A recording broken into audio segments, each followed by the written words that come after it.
Hello viewers, আসসালামু আলাইকুম। আশা করি সবাই ভালো আছেন। আজকে আপনাদের সামনে থ্রেড পাইপ ফিটিংসের গুরুত্বপূর্ণ একটি বিষয় নিয়ে আলোচনা করব।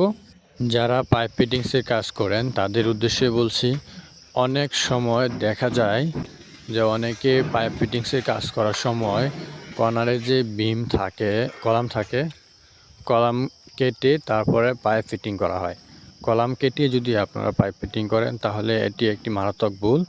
আপনারা এই কাজটি করবেন না, এই কাজ থেকে বিরত থাকবেন এবং যারা বাড়িওয়ালা আছেন তারা কখনো এই কাজটি করতে দেবেন না।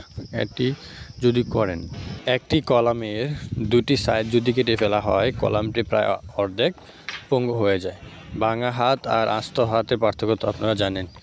তাই পাইপ ফিটিংসের সময় পাইপটিকে হয় নিচ দিয়ে নামিয়ে ও পাশে নিয়ে যাবেন, না